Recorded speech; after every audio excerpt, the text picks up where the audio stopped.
Oh man, this takes me back. I feel like I'm on my way to my mom and I'm in my mom's car. She's taking me to an orthodontics appointment. I'm like 9 or 10 years old, and this is what's coming out of her shitty Honda Civic car radio.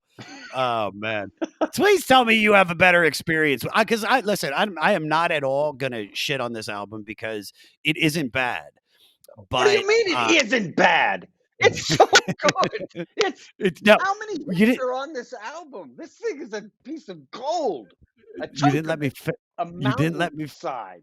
You didn't let me I'm finish. I sorry, was yes. gonna say this is what is great about doing this podcast is that you listen to it, and on the first listening, you're like, "Man, I'm just not gonna. This isn't gonna be the one that I'm like I fall in love with." Right. And then on like the 8th, 9th listen, all the stuff that I thought was cheesy suddenly becomes, "Oh man, like I love this. Like I'm humming it, I'm dancing to it." So, Yeah. and obviously, I can see by your reaction by me saying that you're coming in from a totally different angle. So tell me why you're a fan of this record and tell me your history with it. Well, I wanna embrace the cheese of this album because it is there. But who Yes. doesn't love cheese? I mean, Love it. come on, it's American staple, and so is this album. So is Don Henley's voice and his music. I was a fan of the Eagles. I grew up in Texas. He's a Texas boy. Yeah. Um, uh, and it so I knew the Eagles. I was young though. I'm older than you because I wasn't going to orthodontist appointments. I was driving myself in a car going to high Nice. school, and his music was not these were not the tapes I bought because this, of course, back at the time when you had to buy your own music. Oh, I remember. You didn't, so your investment in music was a really big deal, and it's about your identity and all of that. And I was not like, I'm Don Henley. You're like, am I gonna spend $18 Yeah. on a Don Henley cassette? Yes. Cassette. This is cassette time. I don't even know if CDs were out at this point. No, no, They no. They were. didn't come out till the 2000s. Even. No, no, the late 90s. No, mid 90s. By the way, we're all finding out right now. Alan is still on Rumspringa from being Amish, and you were you were just completely just it's CD. It's like, what is Laserdisc? Yeah, so the music that I invested in was like I was into Violent Femmes, really big into Violent Femmes in '88 when Yeah, this album came out. Um, but growing up in Texas, the radio, like you said, the radio this is what was coming out of the radio, and there weren't a yeah. lot of radio stations. There was no satellite radio, and so you couldn't help but get Don Henley sound. And there were so many hits on this, and so it's almost like it was a my subliminal youth, which is another great band name that never existed. Um, or Great maybe band. that's more of an album title, My Subliminal Youth. I saw Um, them at Lollapalooza in '94. It was incredible. these were Subliminal incredible. Youth. That was really when they were peaking too. But if you like look at the cover of this album, The Age of Innocence, his bangs, he's in the time of he's kind of like trying to flock of seagulls with that bang thing. Very. He pulled one little grouping down to say, I can do this, Yeah. but then puts out that sound that is Bruce Hornsby sound. Very nice pluck because we're going to be talking a lot about Hornsby on this. So yeah, which is funny that you bring that up because Bruce Hornsby, he had been working on the record for about 4 years because he takes his time Wow. to make a record. And he's coming off of the last record, Building a Perfect Beast in '85. He's bummed out about the because it's so funny that this record came up after we just did a Jackson Browne album where there's basically the same not theme but just that underlying feeling of the hippie era dying and yuppies and excess and basically like how parents are dealing, they're changing, like all their kids are becoming Republicans. Everybody's an Alex P. Keaton. But that's like a huge thing that, of course, someone, I'm only 41, didn't really get to feel because I wasn't a hippie. The closest thing I was a raver, which is kind of hippie. But so he's dealing with all of these thoughts, and he wants to make this record a big artistic statement. and working on the record, and then Bruce Hornsby is just coming off of That's Just the Way It Is, and then Mandolin Rain.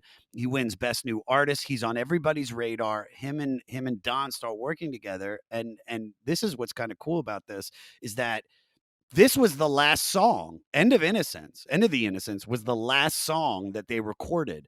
And so you can tell that he heard Bruce Hornsby and was like, this is the sound. This is the thing. And then he brings him this song and they write it together. And he's like, yeah, I'm going to name the album after this. Was Bruce Hornsby that good? I only know That's Just the Way It Is. Well, I guess so. I mean, this is his, because this is a lot of hits here. Is Yeah, it just this song that Bruce Hornsby worked on? I'm pretty What's the sure. whole album, just this song? There's 6 different producers, and there's a Wow. shitload of guest stars that we're all gonna talk about, some of them that blew my mind. So, all right, so getting back to, you're in your teens, you're Yeah. driving yourself to high school. You're mentioning these bands like Violent Femmes, which I'm assuming, maybe the Pixies made their way in there because you Yeah, seem like yeah. a cool guy. So then, and like I said, because we talked about the cheese, how the fuck does this record, are you blasting that you're picking up a hot girl, like, "Hold on, get in the car," and it's like, "Gonna turn it loose, gonna keep on screws, hey." I That mean, is is this your makeout music? no, no, no. It's, my makeup music is "In a New York Minute." Oh, there it is. Woo! Babe. Uh, "Oh, sorry, here, move the car seat. Ouch, ouch, you got a leg cramp. In a New York minute."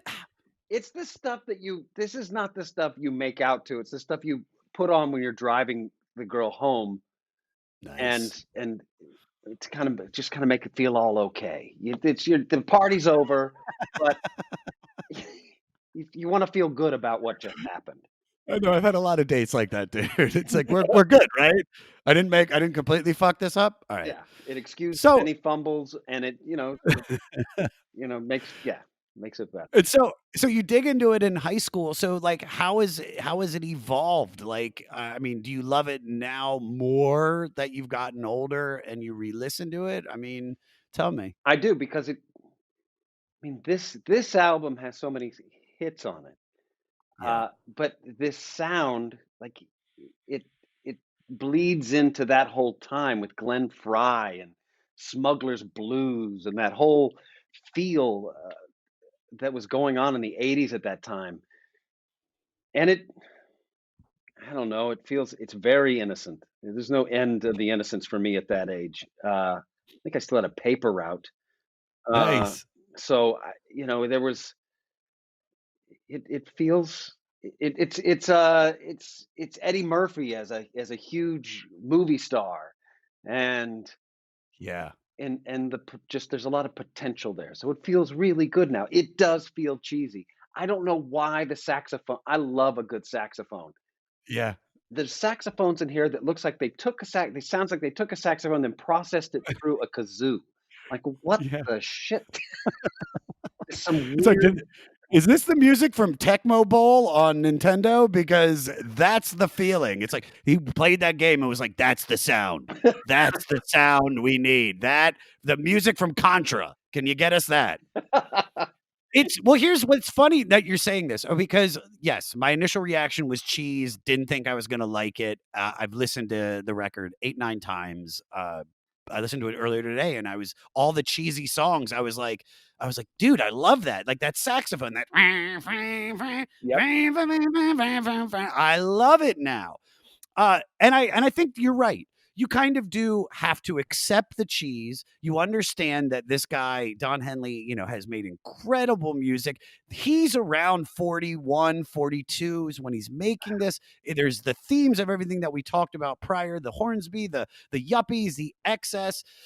And he spends all this time on it. I think it's just funny, especially with the bands that you mentioned earlier who aren't overproduced. Like, dude, the Yeah. Violent Femmes are like the most anti-produced band. Same with the Pixies. This is not a bad record. It's just overproduced, Yes. but the songs are good. And you might hate me for this, the songs are a little too long. Yeah. Yeah. What's that one? There's one where he just I'm so surprised he can repeat the same thing over and over and over again. It's like half Uh, the record you just mentioned. but the man, The Last Worthless Evening, that song, that is a love song. That got him laid. I mean, Oh, he was getting laid a lot anyway. 100%, It's yeah. Don Henley. But He was with I think he was with Stevie Nicks right before this, maybe in the '70s. I don't know if I have the he did go through some scandals. I don't know if you know about this. no, So the Eagles break up in the '80s. This is for the Fleece Army out there that love these weird facts. There's a scandal. He has to call the police because a girl ODs at his house. They come to find out that she's an underage prostitute, and there's another underage girl there. Don't know what she got. I assume that she probably overdosed on like cocaine and like what are they called? What are those popular pills that everybody loves? Ludes. Ludes, yeah. God, missed ludes. Really wish I could have done those. And then he's busted to contributing to the delinquency of a minor. That's it? Uh, Jeremiah, can you find out when that happened for us? So we can drop that into. I don't want to fuck it up. Yeah, and then this came out in '89. Building a Perfect Beast is in '85. I wanna turn I it mean, loose. Oh, wow. I'm gonna turn it loose. That's let's just you know what? That's a perfect segue to dive into the record. Let's get into this thing because it really is fantastic. All right. Great. It opens with the end of the innocence. It's the first single and it sets a very dark tone because this is not a uplifting song.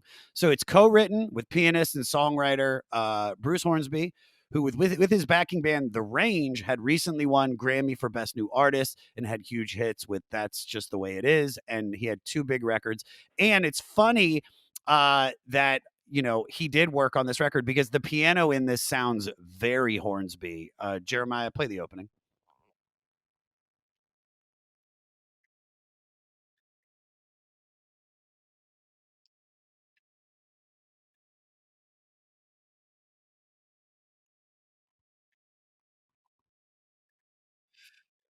All right, kill it. So to me, this sounds exactly like the opening to That's Just the Way It Is. Right. Some call it the Hornsby sound, which is that syncopated piano style. He also has Wayne Shorter's soprano sax on it, which kind of echoes the Branford Marsalis sound Huh. that Sting was doing at the time.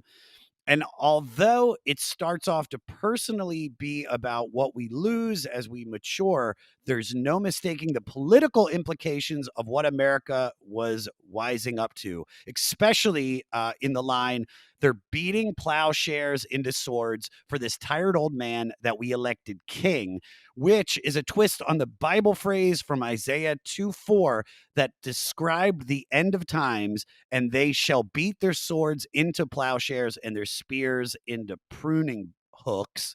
I don't know what a pruning hook is, but the tired old man is obviously the second term President Reagan, who is dealing with the fallout of the illegal trading weapons for hostages and lying about it in the Iran Contra affair.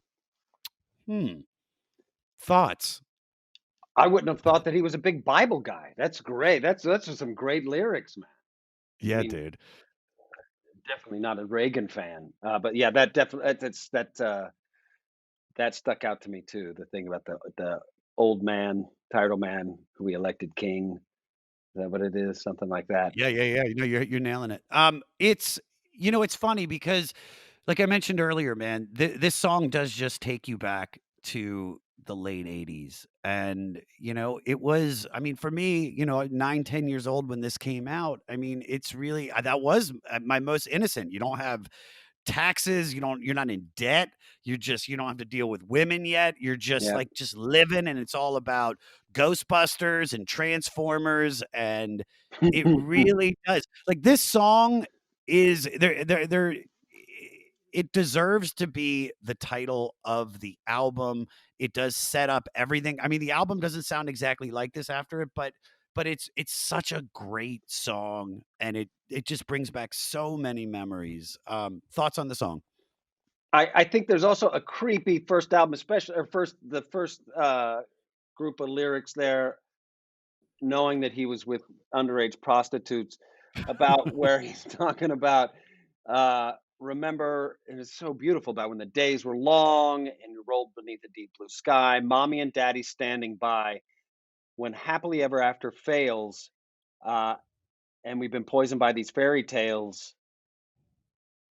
Oh wait, oh, it's the part about how we have a it's the chorus about, "I know a place where we can go, still untouched by man, where you can sit and watch the clouds roll by and the tall grass waves in the wind. You can lay your head back on the ground and let your hair fall all around me," which is impossible, if she's on the ground, but still, Yeah. "offer up your best defense." But it's the end of innocence.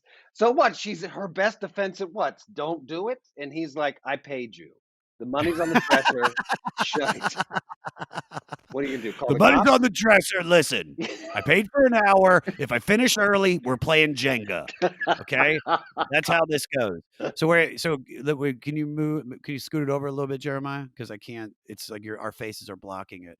What does it say? It says go up. Can you go back to the top?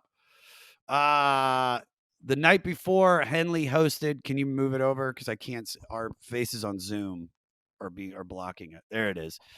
So he's arrested after calling 911 to save a 16-year-old prostitute who, cocaine and quaaludes, hosted a gathering of Eagles crew members and associates as a farewell since the band was splitting up. He called him Madam. Dude, I wonder if it was Heidi Fleiss. Oh, This is right. like right around that time, dude. Yeah. Who arranged for the girl who turned out to be 16. All right, bad look, Don. Claims he did not know her age and did not have sex with her. When she shows signs of a seizure the next morning, Henley makes the call and medical professional arrived to find her naked. What did he get? No contest to contributing to a delinquency of a minor, a misdemeanor. It lands him $2,000 fine and 2 years probation. All right. Well, all right, Don. Does this change the way we feel about him? No. I guess not. I mean, it was the 80s. That's like everybody's excuse. It's whatever the decade was. It was like, Pete Rose got caught with like young girls and he was like, it was the 60s. And you're like, I mean, I'm in let me ask you. Canada right now. Yeah. My wife is kidding. We live in Vancouver, and I think uh, the age, it's not 18 here, it's 16. It's So, 16. yeah. So for Canadians, hey, no biggie. That's nothing. Yeah, you That's should have nothing. flushed the drugs, Don. Get smart, buddy. Too many Dude. lewds. Do you have a time? Was there an experience where you feel you ended your innocence? Oh yeah, man. God, I wonder if Don Henley, had anything to do with it. Like if he was just on a, I'd love it if he was like playing on some jukebox in the background somewhere, and my end of innocence, my what I truly. So how old was I? I was, um, I think I must have been 16 because I was just started smoking cigarettes. I went out. I'm from Texas. I went out deer hunting with my grandpa, my dad, my brother in outside San Antonio, and I was in a deer blind. My brother was in a deer blind down. We have a deer lease out there, some old family land, and my dad and my sister went off to go kill rabbits somewhere. Just death all around. Um, I think my grandpa left. Like he didn't want to deal with it. He left. Uh, he told me before he left. He gave me a knife. It was his gun too, and I said, "I don't know how to kill a deer," which is just disappointing for him to even hear, because we Yeah. were city boys up near Dallas, and he said, "We shoot it in the neck and then come down out of the deer blind because these deer blinds are just built on the land, and there's a feeder not 100 yards from the thing that goes off every once in a while. These deers are used to coming to, and then every once in a while there's a hunter there. It's because they were poor and you hunted for meat, so they took every advantage that they could, as unsportsmanlike as it might seem. And uh, I'm up in this big stand, which had hornets anyway. Gives me a knife and says, "Shoot it in the neck, and then cut its throat to bleed it, or else it'll spoil the meat." And I said, "All right, sure." So he leaves. It's got this swivel chair. and there's a little thing, a little box window cut out of the plywood, and I'm looking at at the feeder, but the sun's coming up behind me, so I just spun around and watched the sun. I was watching the sun come up because we were out there 5 in the morning, something, and then I heard like the classic twig snap, and turned around, looked at the window, and there was a mother and 2 babies. Now, you're not supposed to kill the females, but my grandfather told me before he left, "Hey, if it's a female deer, kill it." Mm. And my dad said, "Sure about that, Ralph?" He said, "Yeah, it's legal." They made it legal. So I turned around, I'm turning my chair, and it's going every time I turn. And the deer keeps looking at me every time that I squeak. And I finally get around, and it's still there. I get the gun, I aim it. It's broadside. Uh, I pulled the trigger, and the safety's on. So I hyperventilate, full on hyperventilate. Have to put my head into my shirt, calm down because I'm gonna pass out. Then this story's going way too long. Then we can cut this down in editing. You got to cut this out. I its butt is towards me when I look back. So I don't know how to shoot it in the neck. So I just hit the side of the deer blind, and it craned its head around, and I shot. And it was an amazing shot. Accidentally, it spliced its spine, and it dropped it. And when I opened my eyes, obviously I evidently had closed them while I shot like a champ, and it was just right there. And I ran down the stairs or the ladder, got the knife, and it still was alive. It's kicking, and there's a hole in its neck, and blood's just squirting out every time its leg kicks or its heart beats or whatever. And it was the most beautiful animal I had ever seen. And I put the knife to its throat, and it's kicking and bleeding. I was like, no. I'm gonna get my gun and kill it and put it out of its misery. And when I came back down, it was dead. And I just sat with it until my brother showed up and called me an idiot for not bleeding it. And then he did it. And then they gutted it. I couldn't gut it. I was about to hurl because of the stink. And Yeah. then my grandpa shows up, and he's like, "You got to cut the head off of that and bury it out here because we can't shoot females." Is your family the Texas Chainsaw Massacre family? Jesus Christ. This is Texas You gotta- living, man. This is how Like, you gotta cut it. You gotta cut the gizzards out. You gotta cut the fur off. Wear the fur. Drink the blood of the deer, and then we have to burn it in a spiritual ceremony that we do in front of this barbecue. we just had to hide the crime. So we hid the crime. So the quick version of this, which you should edit to just this. Yeah. My innocence was this. Let me get it back to fucking reality here. Hope y'all didn't have anything planned for this day. I killed a deer. I went deer hunting. I'd never gone deer hunting before. I'd been bird hunting, and I'm a sensitive artist. I'm not great at the idea of killing, but I shot a deer in a deer blind. I dropped it right, great shot through its spine, out in front of its neck. Went to go cut its throat like I was told to by my grandfather, but it started kicking and blood squirting out of the hole in the front Oh of its neck. God. Yeah, and it was the most beautiful animal. You know, all I wanted to do was be like, get up and go for run Yeah. and play.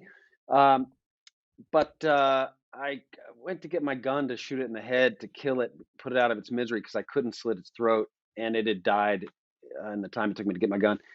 And then we gutted it out on the land and just left, buried the guts out there, left them out there for whatever, coyotes, I guess, or something. I don't remember what we did with the guts. My brother was fascinated. He's like, look, this is a lung and this is a liver. And I was, oh, I remember I had a bandana around my mouth just trying to, because the stink of death was I so can thick. imagine.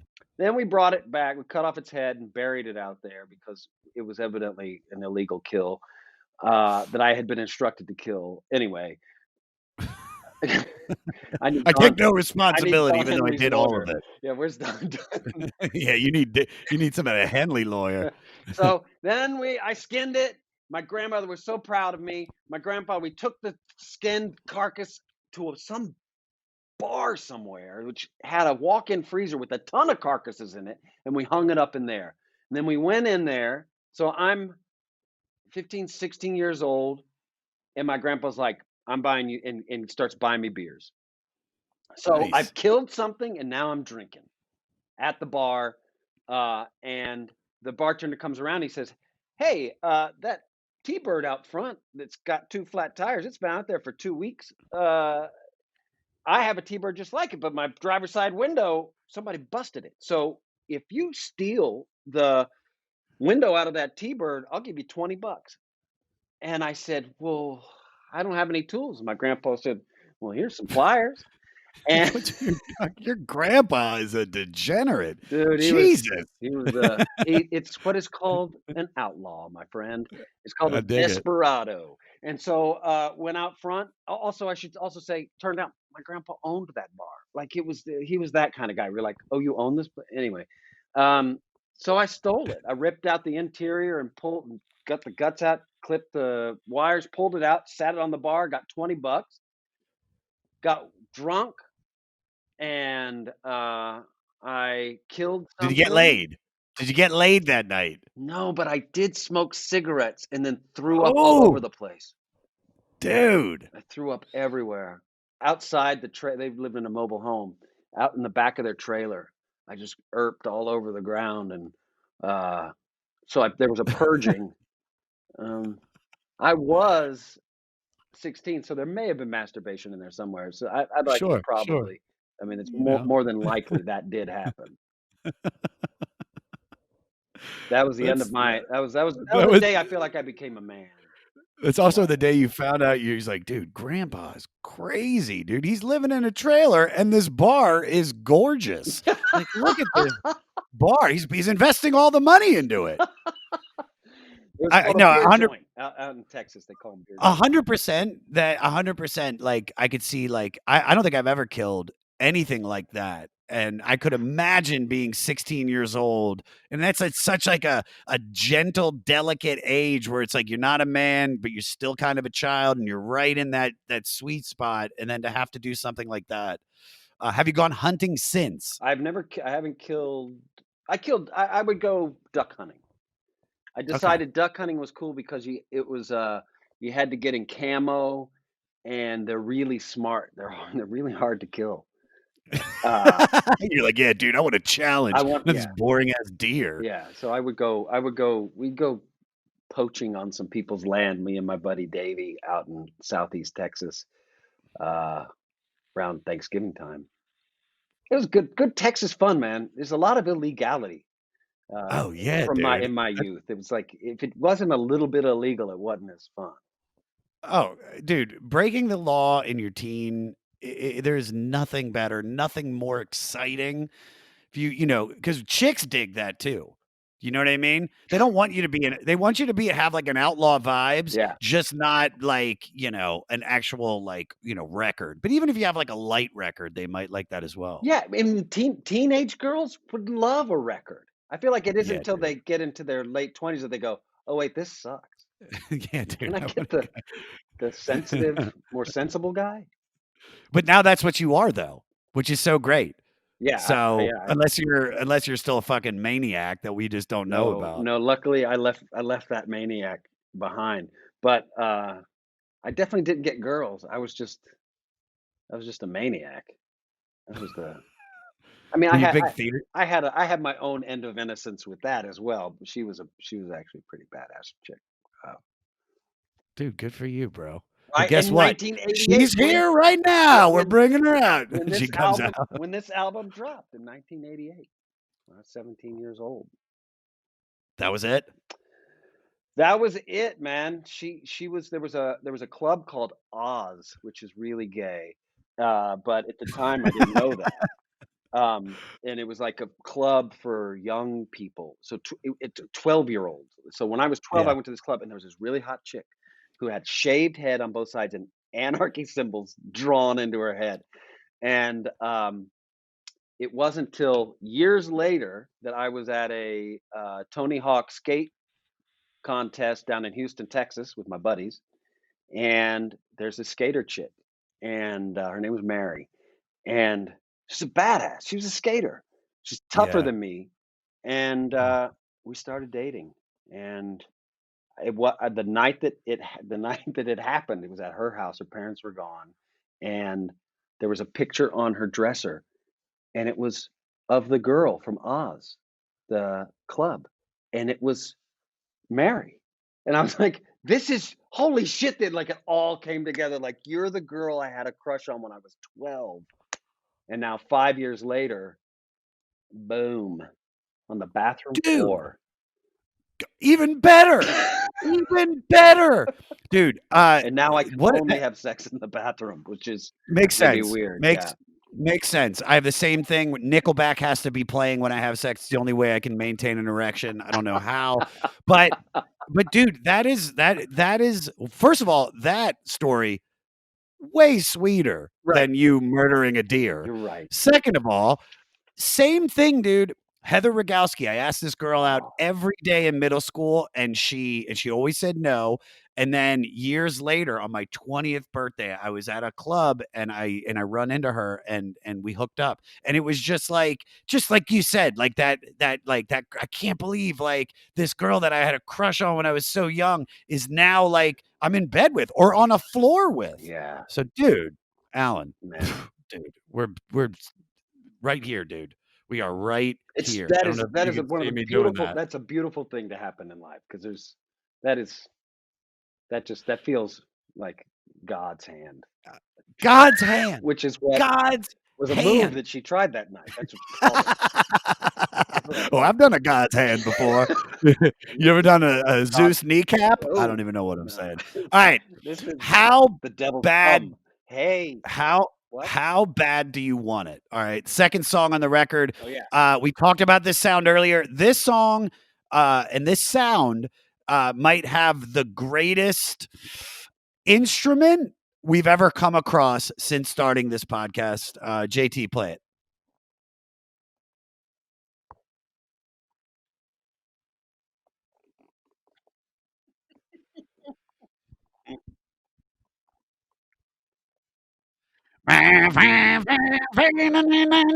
I kill it. Yes. This is like a step above like auga. Do you know what I mean? It is. I don't know. I think it's a saxophone. I have no idea. What I do know is we were talking about it went from cheese to great. This song went from cheese. It still holds on to its cheese, Hmm. but man, is this song like I was singing it this morning. And so the it seems to be about describing a throwing away of a relationship for that feeling. So I think it might be about cheating and then losing a good love. Hmm. It was written by Henley and producer Danny Korchmar and Stan Lynch, and then drummer in Tom Petty in the Heartbreakers, who was a frequent Henley collaborator. All right, tell me your thoughts on this song. Yeah, that is the sound, that saxophone sound, that it sounds like it's processed through a kazoo to me. Like Ugh. somehow, some kind of the electric kazoo. It's like a toy saxophone or Yeah, something. Uh, it's 8-bit, dude. This is like I can make this like on like an old like original Mac. This is MIDI. It's a MIDI noise. If you remember MIDI. yes.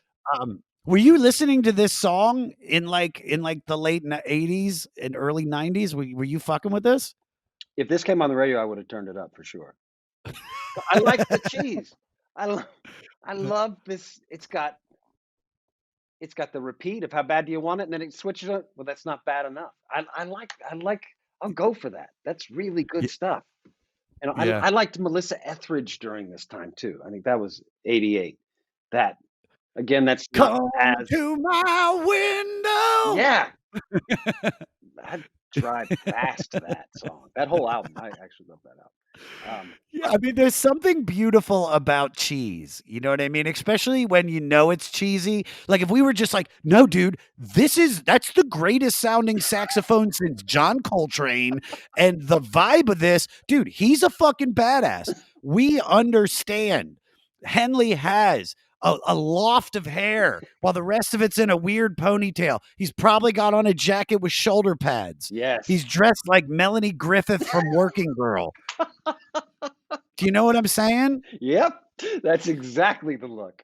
And I love it. And I love it. And I love that this song actually it's he's saying to this love, like, how bad do you want it? So I wanted to ask you, because obviously we can't go any further without bringing up, I mean, one of my favorite shows, Firefly, and Yeah. it's something that went away and then was brought back because of love, because in the last full season, or the last season, the only season, Right. it was canceled before the episode, before it had even finished. And then years later in reruns and then on DVD, you see it come back with your movie in 2005, Serenity. And so what I just want to know is, were you aware the whole time of the fan base that was brewing, and were you prepared for like that type of popularity? No. No. I think we did a photo shoot before we were on the air, and it was at some Frank Lloyd Wright house in LA, and there were a few people. There was a gate to the driveway, and there were some people, like just like 5 people standing out there. And we were saying, "What are those people? What are those people?" And they're like, "They'd really like it if you go sign something for them." I was like, "Sign what?" And they're here. They're here because of Firefly, and it hadn't been on the air at all. So that was an inkling, because they're Joss Whedon fans. They were Buffy fans and they were Angel fans, which Yeah. was on the air at the same time, which I think people forget. Like when Firefly was canceled, all of Joss Whedon's fans still had a lot to watch, and so I guess it didn't draw the numbers that it needed to, but it definitely did not get the ratings. Fox hated it. How bad did they want it? Not bad enough. They didn't they barely wanted it. They put it on Friday nights at 8, and then they'd take it off and play baseball. They'd show baseball. It was, playoffs or something, and then Yeah. you would like, it's a tough time to premiere. They didn't give us any billboards. They really did not like the show. And, and then we were canceled. It wasn't a full season, because a full season would have been 22 episodes, and we got a pickup of 3, so we ended up doing 14 episodes, I guess, 14 Mhm. hours, and they showed it out of order. Um, it wasn't until the DVDs came out and they all sold out real fast that we heard anything like, "Hey, this caught the attention of Fox, and this caught the attention of business people, that this was maybe a mistake that they canceled it." And Joss Whedon was dead set on making it into a movie, and it was really his passion that got it made. Because then when it came out as a movie, it didn't succeed as a movie. Like, in a Hollywood way, it needed Yeah. to succeed. You gotta hit this number to make it right, Yeah, make and money, yeah. it didn't. It made its money, but you gotta really make the money in movies for them to Yeah. go, "We need more of this." Yeah. So, uh, and it was at a time when, like, when we got canceled, I remember hearing Joss went to Sci-Fi to, "Hey, do you want? Hey, look at this. We got the show." And they're like, "We got to think of Battlestar Galactica. We're starting." And then all of our Viz effects people went over there and did the same thing they were doing on Firefly, and won a bunch of awards.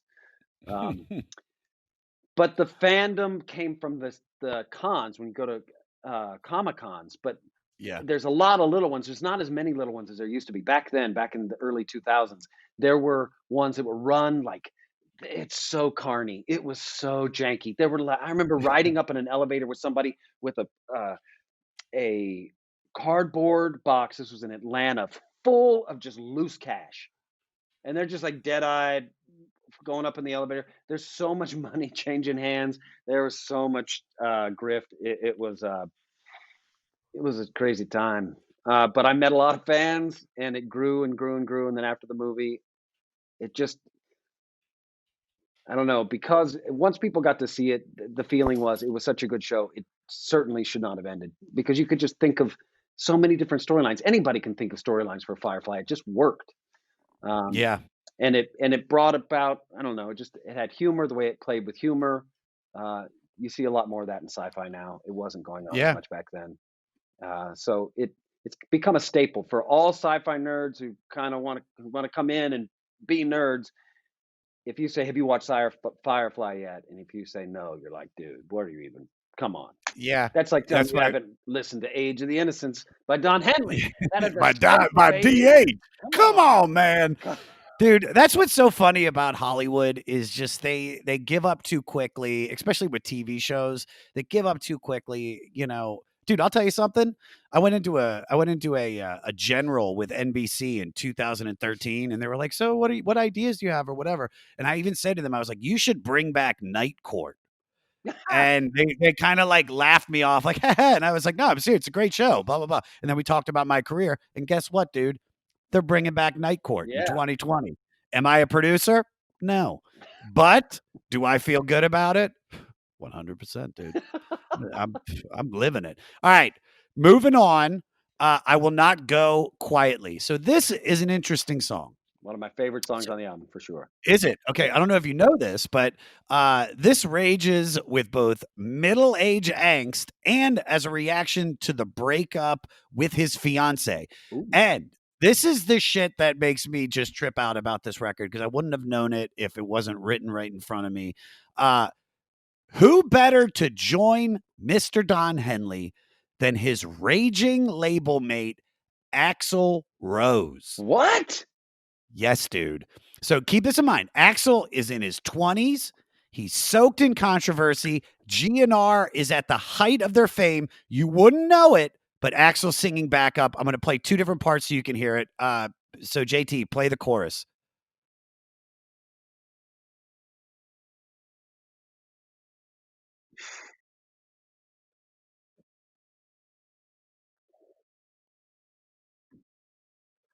All right, turn that off. I mean, dude, you gotta squint your ears to hear Axl there. You won't even know it. Now here, play this one's way better. Play the other part, JT.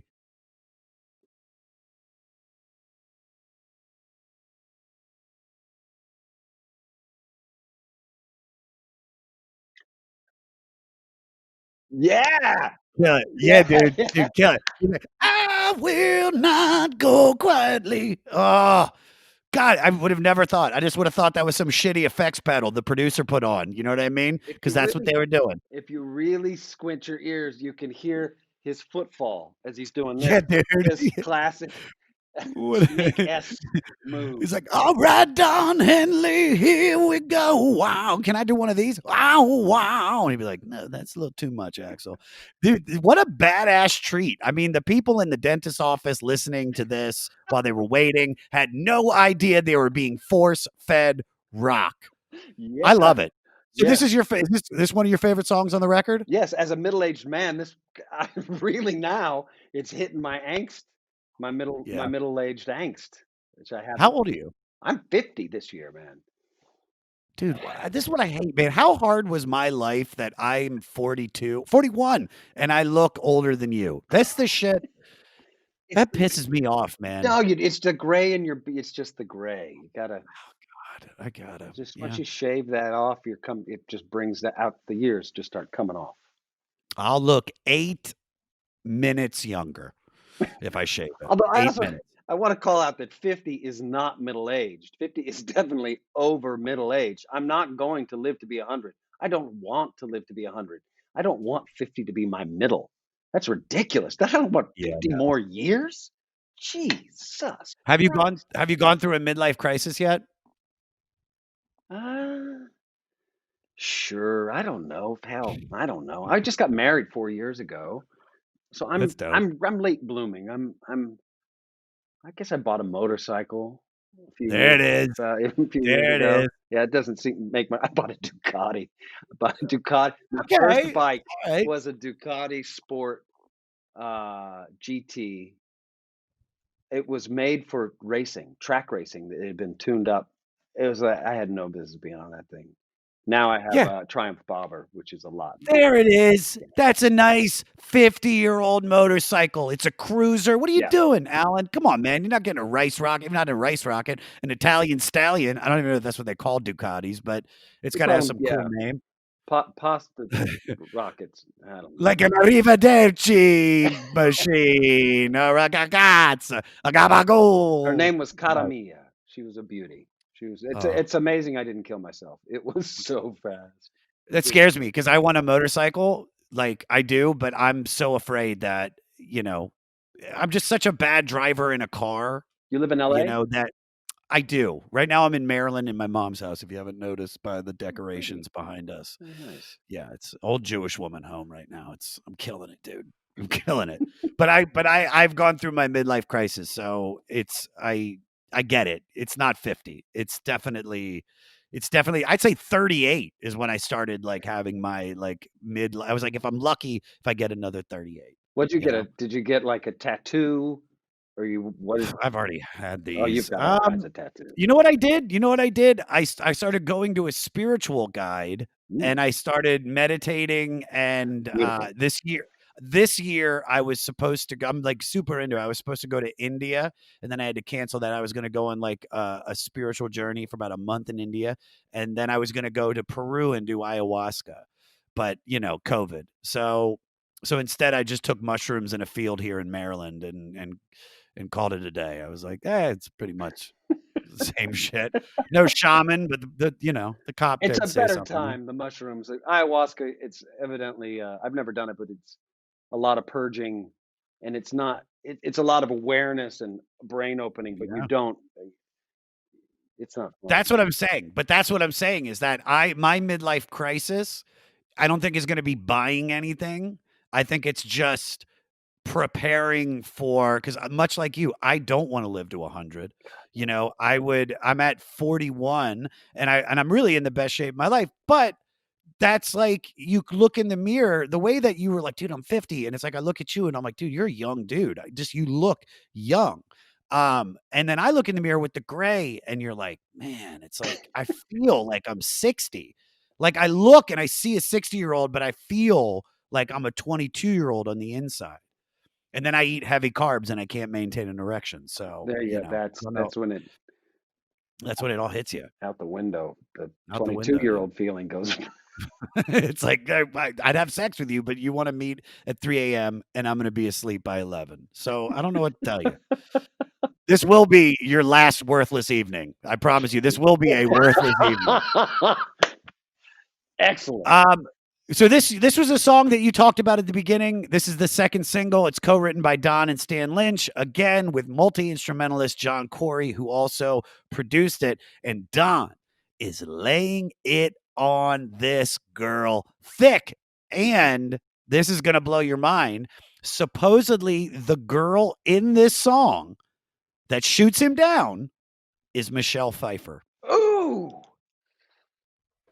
Yeah, dude. And this is all the things that he would have done to Michelle Pfeiffer. He's promising to keep things interesting and to save her.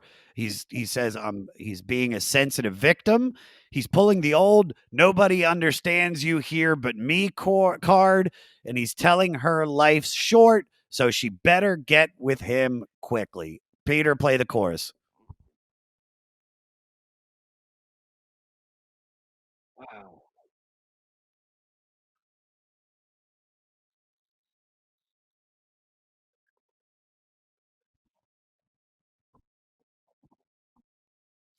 Jeremiah, can you find out who Michelle Pfeiffer was dating around this time? I want to find out because I know she gets with David E. Kelly Right. shortly after this, the producer. And He's a big then one. the father of probably didn't they have children? Did they have children? They must. I'm pretty sure she's still with him. They Dude, are. I think they are still together. Yeah. Michelle Pfeiffer was she still is hot, but dude, you know, Witches of Eastwick, Michelle Pfeiffer? Come on, man. I feel like she She's the got hottest better of the looking as three. she got older, like the Scarface Michelle Pfeiffer. I don't know if she lost all that weight for the role, but it was a little bit like she needed a steak and Bone a thin. sandwich. Well, no, she's playing a coke wife. She's playing Right. a cocaine drug dealer wife, so of course she's thin. Yeah. So this is a great song. It is that perfect cheese. It is perfect, adult contemporary rock. But I love what he's saying in it. I love that he's saying like because we've all done that. It's like, dude, it's like nobody gets you more than me. Like I am sensitive and I promise I'm going to keep it. It's going to be fun. We're going to do this. And then she shoots him down. So I wanted to ask you, what's the worst you've ever been turned down? Oh God. Yeah, dude.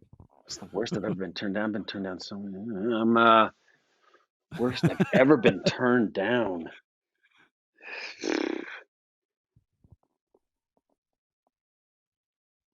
Oh, the only one I could think of was like when I was like 14 or Hit me, dude. 14's a good year. It's an awkward time where, you're 14. growing as a man. Went to SeaWorld with my brother and his friend, my older brother and his friend, who were 16.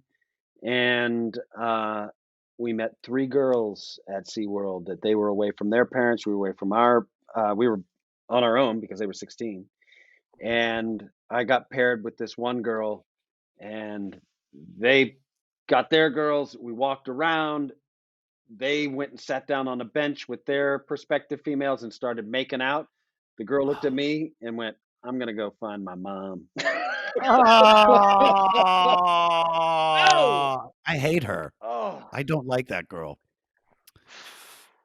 You know what? Dude, what a bummer. I had a At weird haircut. SeaWorld. I had you know what my haircut was?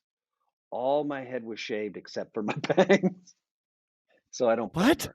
Yeah, all my I was skating, and that was the look I was going with at that point in time. It was kind I of a was like, "Are you?" I was like, that's the same haircut as Edward Norton's girlfriend in American History X. Fairuza That's Balk. like Fairuza Balk, whatever her name is. You had Fairuza Balk hair. God, I wish we had that picture right now because that's the most unfuckable haircut, dude. I hate to tell you that, but It has been my experience. That's what I learned that day with the faint smell of fish in the air oh, on a what? nice, cool Southern California evening. I'm gonna go find my mom. Oh, well, you know what? Look how you turned out, bro. You're doing pretty Yeah, good. I'm doing all right. You're I'm doing doing okay. great. You're handsome.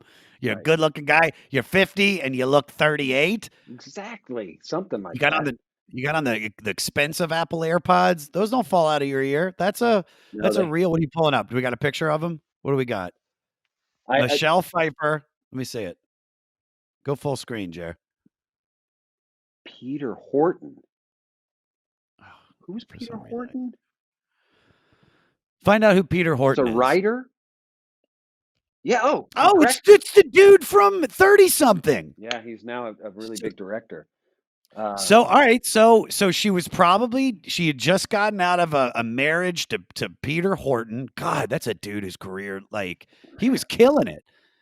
He's And then a couple years go by, and then God, I can't believe Don Henley couldn't get laid by Michelle Pfeiffer. What kind of world do we live in? is he a I mean, unless he's like a jackass. I Because this mean, song would make you want to I mean, come on. Where yeah, he's like, dude. "Look, I wanna show you how to love again. I see you. I see how you feel. It looks like you just wanna give up. My Maybe heart's he been was broken needy. too. Come on, let's get it Yeah. together." Maybe he was needy. Maybe he was putting off that needy vibe. You know what I mean? I don't know. Women don't like that. They don't. But you know what they like? A New York minute. Maybe he could only last. That's a quick minute too. That's a New York minute's extra quickie. Yeah. All right, what I love about this song is it starts all noir and all Humphrey Bogart and then goes full power ballad. JT, play a little bit. God, yeah, man. In a New York minute.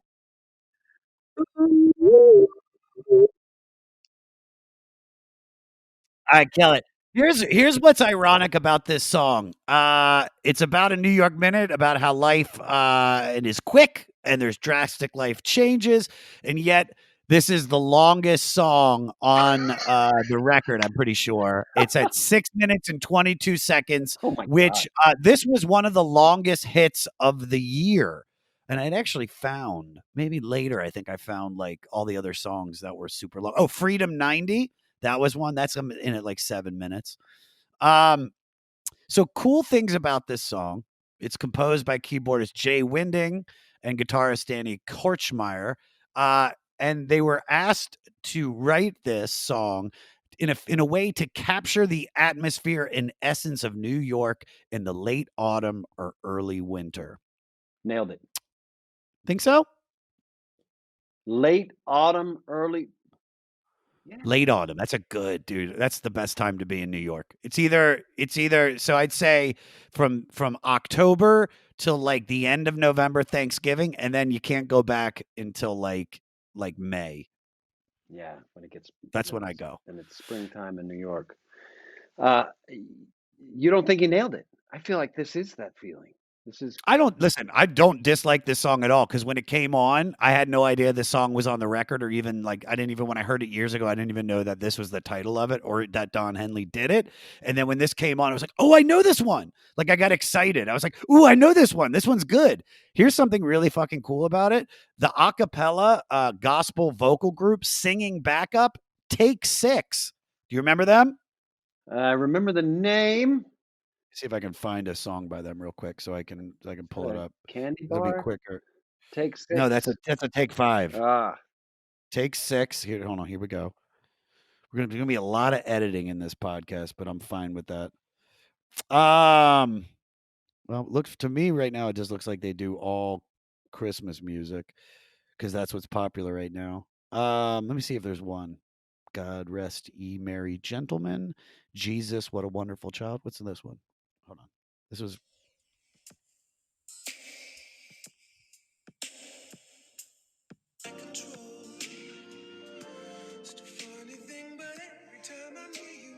this might be better.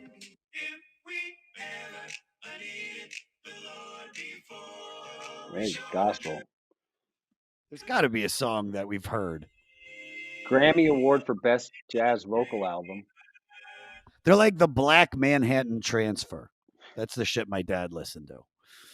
So yeah, so they sang back up, and then the string arranger was David Paich, and the drummer from Toto, Jeff Percaro, played on this as well. This is a great song. This is a great song. It sounds a little to me. It reminds me of that Christopher Cross song. Is that Christopher Cross about between the moon and New York City? If you get between the moon and New York City, Yeah, and then dude, I fucking love Christopher Cross, man, bro. He's the king. He goes beyond cheese. He goes past it into this beautiful place. Yeah. It is. It's huge cheese. But so what? So this reminds you of that? There's something, yeah. I guess it's the New York in it. But it also it's kind of is that from the same time? I feel like maybe the 80s. Maybe a little bit earlier. No, I think that because I think Tootsie came out the early 80s. Jeremiah, can you find out when those Christopher Cross songs came out? I'm pretty sure like way earlier 80s. But this goes with the whole vibe. Ooh, I like that. It's a good year. I feel like this goes with a lot of the record. This kind of does venture into some of the other hits and other songs on the record, and as well as the title. So I wanted to ask you, what was the one pivotal event that completely changed your life? Was it the hunting, the deer?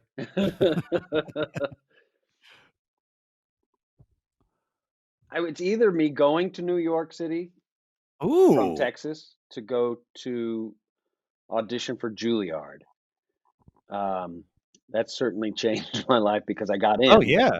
And then that put me there.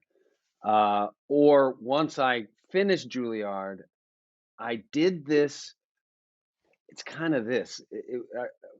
I was at Juilliard.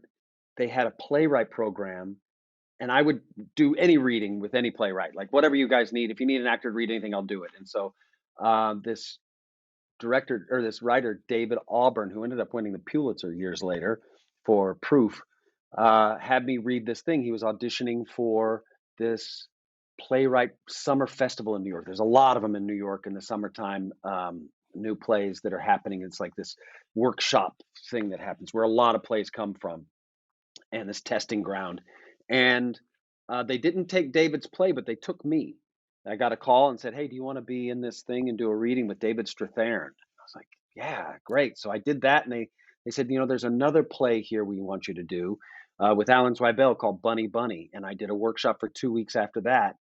And then they said, could you stay and do another play? And so I stayed there this whole summer, met all these directors, met all these writers, and it became the foundation for me moving into the business because I left Juilliard after I went one more year in Juilliard, my third year, skipped my fourth year because I had made enough contacts that summer and had started workshopping Bunny Bunny, which became an off Broadway show that I got awards for and stuff. And it became my entrance That into, did it. Yeah, that yeah, did everything after that. Bunny Oh, that's Bunny. Bunny incredible. Bunny did it for me. So So yeah, you don't have a diploma from Juilliard. no, but I have Dude, gone that's back to teach, which is strange that they would let me do that. insane Yeah, that that a dropout yeah. that they would be like because basically at the end of it you could be like, so what you got to do this first year, make as many contacts as possible, and then get the fuck out of here so you don't have to come back. Yeah, That's what you got to do. And yeah, they're you like, save yourself 35, $40,000 or whatever it is a year now. yeah, I think it was 30 it's back probably then. more than that. Oh, Yeah. good for you, dude. Good. That's dope. That is really dope. What do you got here for us? Christopher Cross. What does it say, Jeremiah? I can't see it. 81. Ooh, I knew it. I knew even because Tootsie earlier. came out early 80s. Wow. All right. Shangri-La. Shangri-La is the fictional hidden valley in the Tibetan mountains from the 1933 James Hilton novel Lost Horizon, but it's come to mean any tranquil and harmonious paradise. So here, before I play the clip, I was talking to my writer Morty about it. This song is kind of in the vein of Hotel California. It's almost Hotel California Part 2 because it's got the is it heaven or hell theme. Ooh. And it's just a lot of similarities. Peter, play a little taste.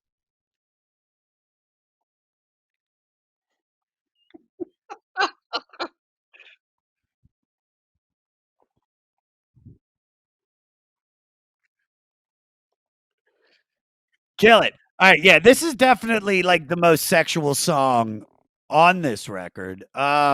This is like the kind of music that like a housewife like, does like a seductive dance to her husband on their anniversary. Do you have the chorus, Peter? Do you have the chorus?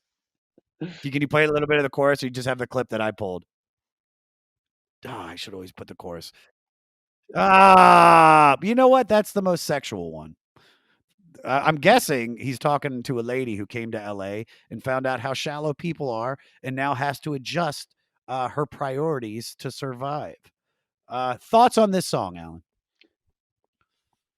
Yeah, I mean, this is when I do all of my housewife dancing to this. I mean, I should say house, husband, however, we're House all in our man. houses, these days more than we used to be, and Yeah. this is what I'm dialing up for that kind of Yeah. thing.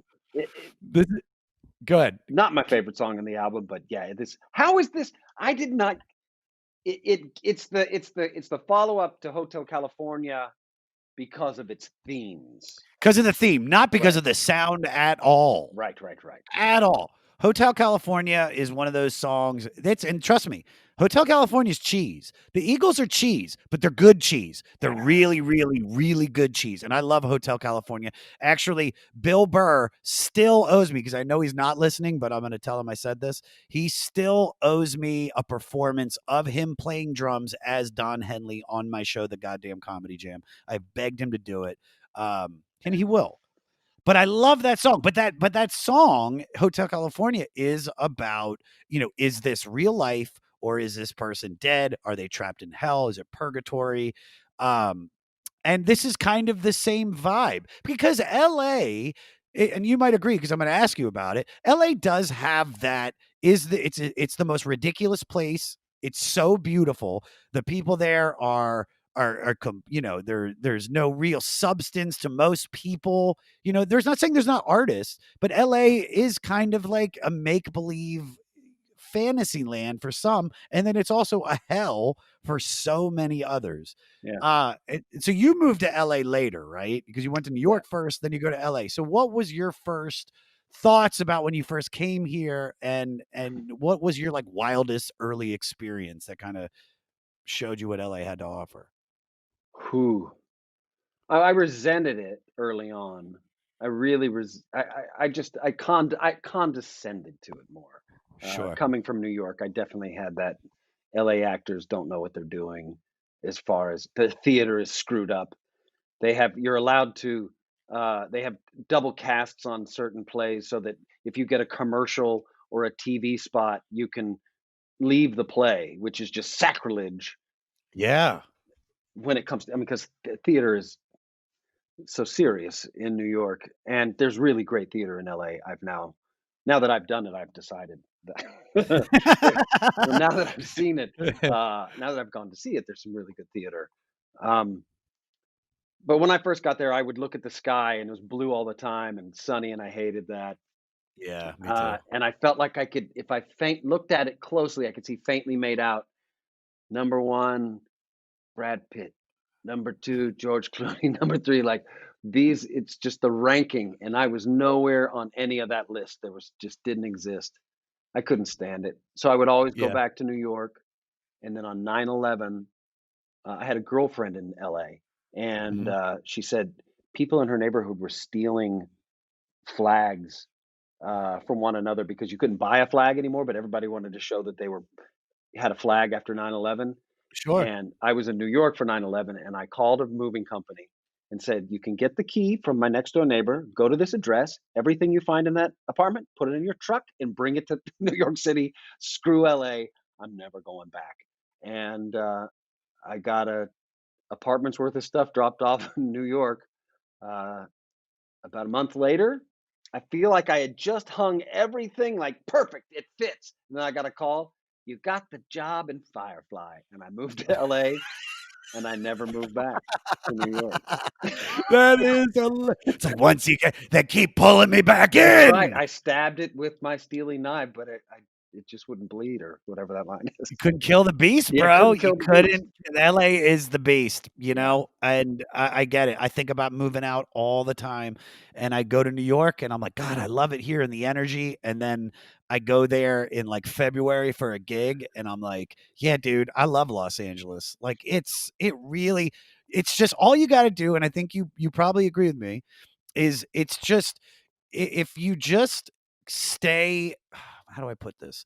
If you just not stay focused, but you just have to believe that it's all going to work out and but within reality because like you know what I mean, it's like you have to kind of understand where you're at and be like, okay, this is where I'm at, I'm working on this and it's going to happen. Because I know so many people that just have they lost their mind and now they believe in like QAnon and they're do you know what I'm saying? Oh Dude, no. I have so many like comic and acting friends that have just they've gotten know so much that it's like something snapped in them and they can't be normal anymore. Now they're like not Sunset Boulevard crazy, but in you know what I'm saying? It's like Wow. I'm It's I always in LA, I especially the first few years, all of my friends there, nobody had a job, but we were all like living these leisurely lives.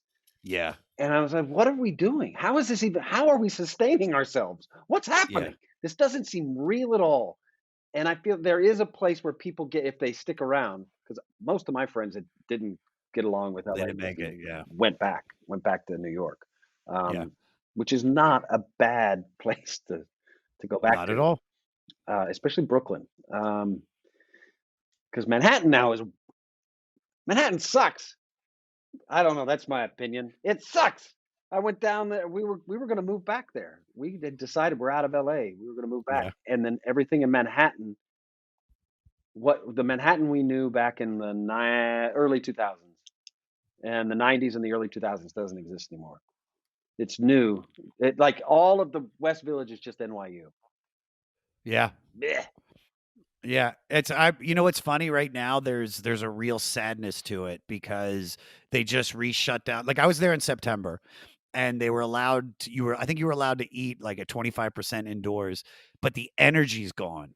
Like as soon as I got off at JFK, I was like, wow, I was like this place is empty. And then I got into the city and normally and I'm staying in the East Village, but it's like I'd get into the East Village and usually you get dropped off in the cab and you just feel it and now it's like, oh, that's gone. Like so many people in my friend's building, and he lives right on East Fifth Street, beautiful apartment Cool. complex, and it's like I think he said half of the people that lived in that building have moved out. Holy Like shit. New York will bounce back, but Oh yeah. man, it's just been beaten right now. So much of that is the retail space, like, or at least what I noticed it was missing when I was there. God, where I was there for last year, sometime before COVID. Um, we were near NYU. We were staying in the West Village, and a lot of the shops were empty. Like all the bottom floors of these buildings were empty. The retail spaces were empty because they were asking too high rent because Yeah, they could write it off if nobody was in there. And so all of the things that made the neighborhood, the cobbler and the all the little mom and pop shops, even gone. the mom and pop dildo stores in the West Village, right there, Christopher and Bleecker, the ones that made their own in the back. It's the only ones I shop at. Yeah, that's yeah. Now it's all the stuff you're getting from China. You know, you're gonna get the uh, all of those. So it was missing that personal touch, if you will, Yeah, and that livelihood, that street, the thing that's going on in the street. yeah. But to answer your question, LA, I don't know any QAnon people in LA. I do. I did have an experience though where I was nominated for an Emmy for this show called Con Men that I made with my buddy Nathan Fillion, and Yeah. I was out there putting out my garbage. I was talking to my neighbor, and I was like, "Yeah, we're going to the Emmys later. I'm nominated for an Emmy." And he's like, "Oh, good luck, good luck."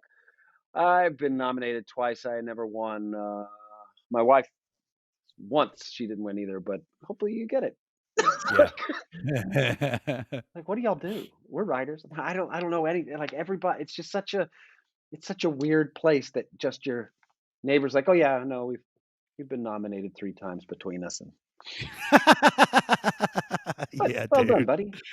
Yeah, good for you. You know, you're living, we share tandem parking. You have an Emmy? Yes. Okay. All right. All right, moving on. Little Tin God. So this is written again with John Corey and longtime Eagles and Henley collaborator J.D. Souther. And here's Don tearing down religious zealots and televangelists. So during the 80s, the late night and early morning phenomenon of huckster church leaders begging for tax-free money went mainstream and became a part of the political landscape to this day. They were opening amusement parks and resorts and selling endless merch and building huge ministries while achieving and maintaining opulent lifestyles.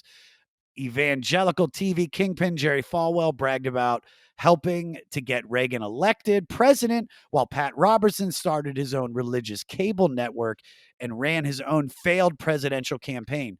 While in 87, televangelist Jim Bakker had his multi-million dollar empire crumble in disgrace after being arrested, prosecuted, and imprisoned for fraud after it was discovered he made illegal hush payments to his church secretary to suppress her rape allegations. Oh And no. then a year later, yeah, dude. And then a year later, televangelist Jimmy Swaggart got in trouble for engaging with prostitutes. I remember all of that. So this song is basically about that. And despite that, they both, Jimmy Swaggart and Jim Bakker, all went on to have very successful and lucrative televangelistic television programs. And this is the song that Don Henley wrote about it. Play it, Peter.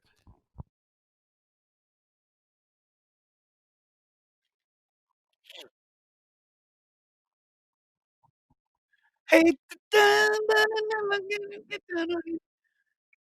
All right, kill it. And Please, please. what's so funny, Alan, is with all of that subject matter and everything I just said, the style of music Don Henley chose to write about, reggae. Reggae. Thoughts on this song? How do you feel? Well, I wish he had gone with dreadlocks. Just in that little bang. A little doodly doo? Just Yeah, one dude. single thin, sad, Dreadlock strangled little strain. dread. Um, I like it. I love that. I love the message. I like the line about the Six Flags over Jesus. Yeah. It's great. It's sad that all of these same people that he was singing about back then are now back, or at least Jim Baker is back. He Oh, looks yeah. completely different. Totally different. It's weird. Yeah. But he was selling seed. He's been huge Trump supporter, and like, you need to buy seeds for the apocalypse that's coming. And I think they're like the type that sells uh, the bulletproof backpacks and stuff to kids, and Yeah. like any kind of tragedy, they make money off of it. They figure out ways to get your prayer dollars, and Just buy this bucket of slop. That'll be good for the apocalypse. You're like, all right. If but it's good. Jesus wants me to eat it. Yeah, I like it. I like the song. It's good. It's funny because it's like that's what I like about this is that you'd have no idea that you're hearing this breakdown. Or let me take that again. It's so funny that you don't realize you're hearing this takedown of the evangelicals No, because it's true, dude. I was just in Texas and I remember I was driving down. I was going from Austin to San Antonio, and I was like, you see the huge churches on the side of the highway, these massive, mega church. massive mega churches, and you're like it's almost like listen, like believe in God and worship God, but it's like there's so much just shistiness of like organized religion when you get that big. It's just like, of course, like they're taking money because it's like they're begging you to give money, and it's not going to helping people, it's going to them. Not saying everybody, but Yeah, it's that whole Calvinist church thing of God loves those who are well off or something. So you need to follow me because I make a lot of money and I deserve money. It's God hears your prayers better if your church is the size of a mall. It's just everybody yeah. knows that. And you can run your credit card at the do they have that yet? I'm sure they do. Probably, The yeah, they little definitely have. the basket comes around, you just Little cube. tap your card as it goes by. Well, I wanted to ask you because you mentioned it a second ago. We were talking about Con Man, which Con Man was like one of the earliest internet series, and you set crowdfunding records in raising money to make it. Yeah. So what was it like to basically be free from the corporate power structure and in charge of your own destiny on a show like that? It was great, man. It was great. And I think there's some benefits to having people that can rein you in. Uh, 'Cause there's some of it that I can watch now and go, you know, anytime you're doing Yeah, edgy comedy, it's the first stuff that you're like, that doesn't work now. yeah, And there was a lot of that. But I remember getting a list from so the first season I wrote all the episodes, directed them all, and so whatever I said went. We just put it on Vimeo. The second season we had corporate money from Lionsgate for a streaming service that doesn't exist anymore, but it was in our contract that I got to do whatever I wanted, and somehow, and I remember getting a list of maybe a dozen notes off of the final edits on the entire second season, and I went, no, you know what? Number two, I'll do number two, and yeah. that was it. And I guess it felt good at the time. Um, it was I think there's I've also learned there's a benefit to having like the system, whatever. It's a machine that's built that everything one machine connects to another machine. They're all compatible with one another. And if you're your independent self running around, they don't even know how to deal with you. You can take your idea to somebody and go, "Hey, do you want to put this on your network?" And they go, "What is that?" You're like, "You already made it?" "Oh, well, if you hadn't made it yet, sure, but you already made it. So now you own it. And I don't want to put anything on my thing that I don't own." Yeah, So and like the publicity department, if you need those things, it's just you got to kind of play the game to be in the game. And for sure. we made our own thing, and it was bold as hell. And there's still some really funny stuff in there that makes me laugh. We got great people involved, and um, I'm proud of it. I'll make something else again, but I'll Yeah. do it next time with folk. It just made me closer to the fans that gave us $3.6 million. It's Good amazing how God. close you become to someone when they hand you $3.6 million without hey guys, I promise I'm going to do this thing. Could you hand me some money? And they went, sure, here's $3.6 million. 3.6. Yeah. But we made the series, we made comic books, we made a game on your phone. You went to a con and you Joss Whedon was the janitor and Kevin That's Smith dope. was the security guard in the thing. It was fun. That's incredible, dude. No, that's incredible. And that, if anything, to everybody listening, it's like you gotta, because I'm in the process of doing the same thing. I've sold things to Comedy Central and to Spotify, and they change. They change everything. They take a lot of times they take the thing that's special about the show and then they remove it. Or it's just I've had that happen with the 3 things that I've sold. Now that being said, you play the game because they give Yeah, you a large amount of money, but there is nothing better than just being like, no, I'm this is my vision, this is what I want to do, and I'm not going to take any notes, I'm just going to make it. Now it's good to have somebody to bounce notes off of, yeah, but like in the end, if win, lose, or draw, it's on you. And that feels good to be like, no, I'm doing it the way that I want to do it. So yeah. congrats to you, man. That's really fucking cool.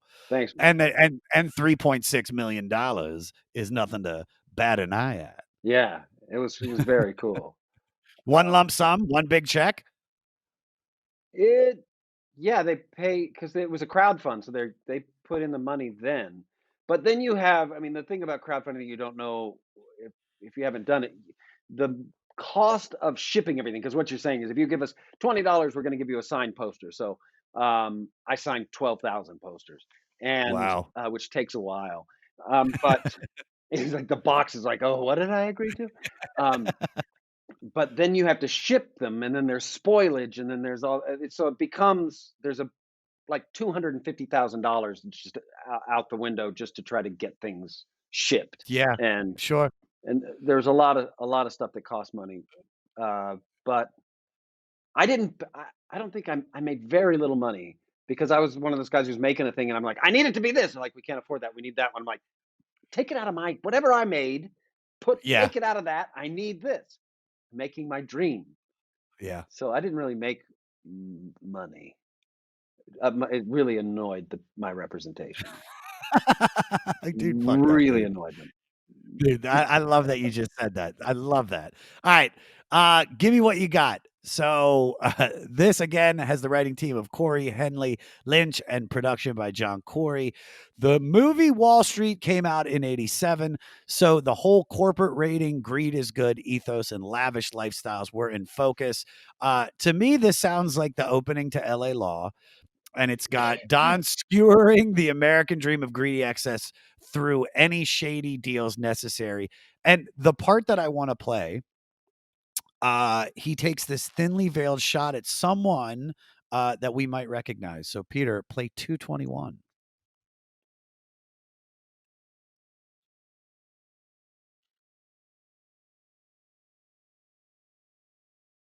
Kill it.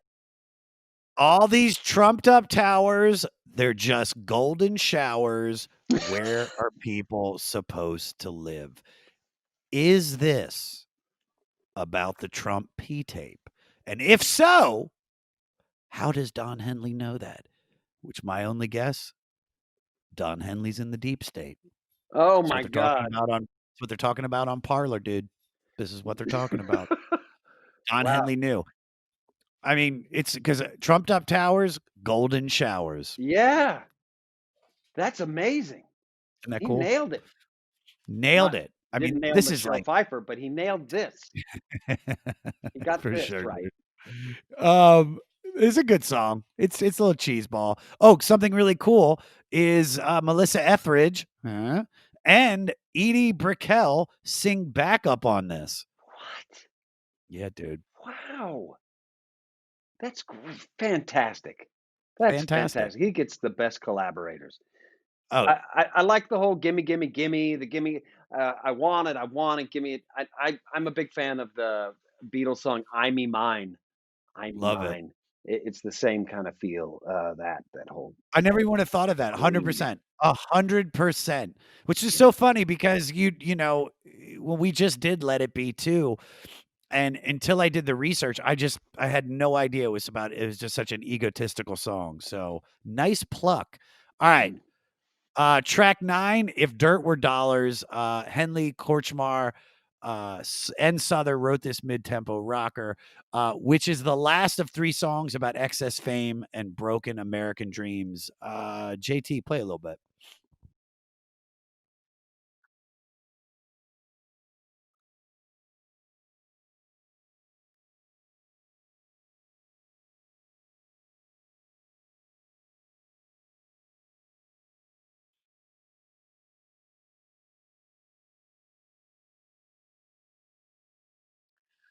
I kill it. So this actually is more of a housewife dancing seductive to her husband on anniversary. This is like Yeah. this album is just chock full of that. And it tells several sad stories of formerly successful people who have lost it all again and again. And it rages at the old, evil, and fake, patriotic, and pious men in power in this country that were responsible for making it and letting it happen. So, Wow, yeah, man. This is that whole midlife crisis thing with the Reagan and the conservative bullshit. And because you missed it. Being 50, like you missed that. You're not like, what year are you born? You're born in 71.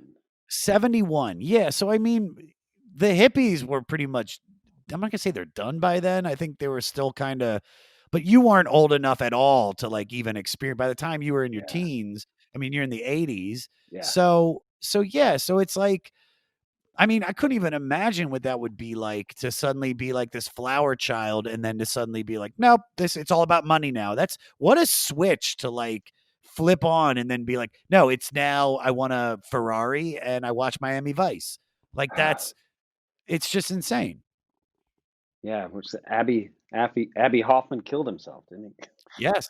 And the other guy became a yuppie, from my Terrible. understanding. Terrible. All right, let's get to the final song. The Heart of the Matter. Yes. All right, so Mike Campbell from Tom Petty and the Heartbreakers had written the music to the last album's huge hit, Boys of Summer. Campbell did it again with this one and gave it to Don, which is funny because it does sound like a Petty song. Even the opening is pretty Petty. Peter, play it.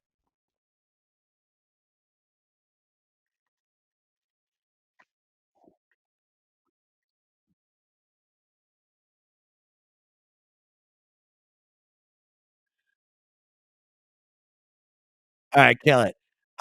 So I just saw you just like you just exerted energy from this. Yes, that's Petty. Why? Tell me. That's the opening to what's that song? It's the that is a Petty song. Very Petty. Done, but it's one of his big hits. Starts just like that. Hold on, let me pull up Petty while we look for this. It's So so so why do you like this so much? Because I definitely saw like you just there was something in you. You got all Wang Zuki. I feel like this is the sound of '88. This that Free Falling. It's similar. Very similar. Very, very similar. It's similar So to you were Free saying, Falling. go ahead. What were you saying? This is the sound of '88. If you didn't live in 1988, this is how it felt. If there was a time capsule of Yeah. 1988, this would be in there. This is just how it felt. This is just the baseline of '88, how '88 felt. And you had different things happening. You had, you know, you had added up moments in your life with Violent Femmes, and you had the Pixies, and you had um, uh, Motley Crue, and all those things, all those other colors in life. But just when there was silence, this is the droning feel of the '80s. Is the Yeah. heart of the matter. No, I this is what's so funny is that this was one of those songs that when it came on, when I was listening to it, listening to the album, I was like, oh my God, I know this one. I know this one really well. Like I knew forgiveness, Yeah. forgive easier. Yeah. All right. So this is the cool shit about it. So the lyrics were again co-written with JD Souther as they were both going through breakups with ladies who found other men. It was JD's idea to make it about forgiveness, and Don eventually agreed. As Campbell explained, he changed the key to fit his voice, then went in and basically recreated the demo. He told me that lyric was something he had been, let me check that again. He told me that lyric was something he had been trying to write for a long time, and it finally came out the way he liked it, something he really wanted to sing. Now, we talked about cheese. This song is cheese supreme. We got to play the chorus because we got it. Peter, Yeah. play the chorus.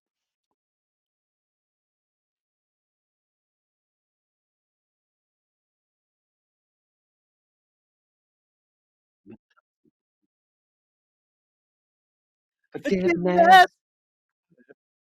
Forgiveness, even if you don't love me. Kill it. So in my opinion, this might be the most non-offensive song ever made. There's nothing no group, no group of people, no race, color, creed, men, women, nobody can find this song offensive at all. It is just it is written on scripture. It is the music is just it's so soothing. It's got Hmm. different movements in it. Yeah, this I think this might be the best song on the record. Yeah, this is what you're gonna wanna put on as you drive the girl home from your awkward, uh, loss of innocence moment. You've just had your end of the innocence, you throw this on to drive her home so she doesn't feel bad about the toothy blowjob. Look, The I said it. toothy It finally. it happens. It It happens. does. It is something that happens to, I'm sure, all people either are giving or Don receiving. Henley. Yeah, Happened to Don Henley. it was actually a song on this album, but it got cut and didn't make it. Ooh, toothy blowjob, Yeah. toothy blowjob, but that was the original lyrics to Witchy Woman. Do you wanna do some facts and then we'll get you out of here? Yeah. Ooh, it's the facts and the matter, the facts and the facts, the facts and the facts and the all right. You got a Speaking of voice there. driving, This is thank good. you very Yes. much. Usually I've been holding back on the singing with the Zoom calls because we usually do it when we're in the same room Uh-huh. and you can like feel the energy. But I always feel very awkward doing it because this is so, we're behind computers and stuff. And it's like to get that like I'm very like energetically. So it would be like me'd be in the room together, I'd be singing, I'd be looking at you, and you'd be like, all right. But over a computer, it's just fucking, Yeah. COVID. All right. Henley's writing process is to drive around in his car listening to his song instrumentals until lyrical inspiration strikes him. This is one reason why there is so much time between albums. So I'm wondering, how much money does Don Henley spend on tolls a year? Because I would have said gas, but gas in 1989 was 99 cents a gallon. Uh, How do you do stuff like that? Do you have any weird like, get your creative juices flowing? What's the strangest shit you do to find inspiration? I'll go watch people. Um,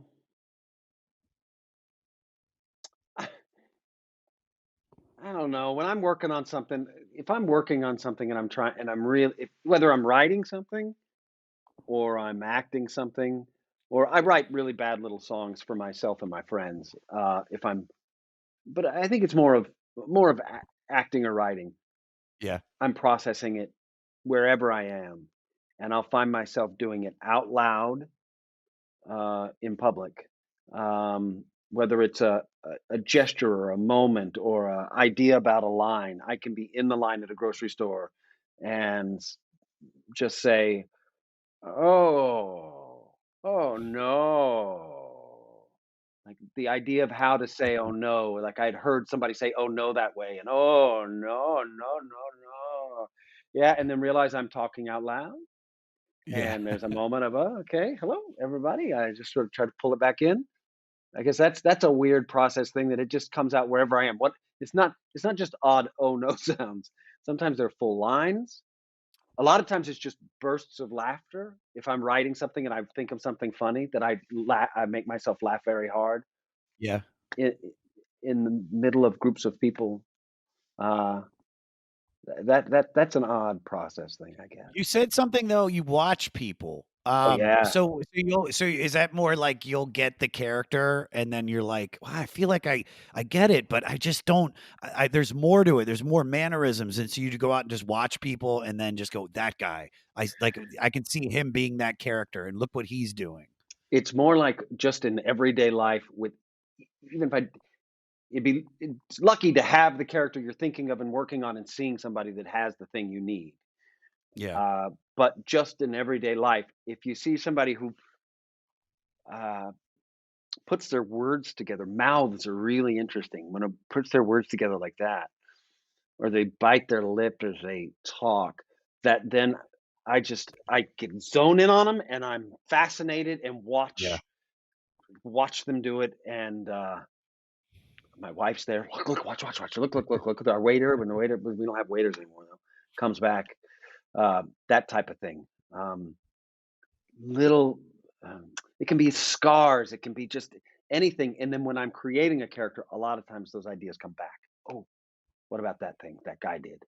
Um, or something will happen. I'll go, where did this come from? Oh, wait. Oh, right. I saw that.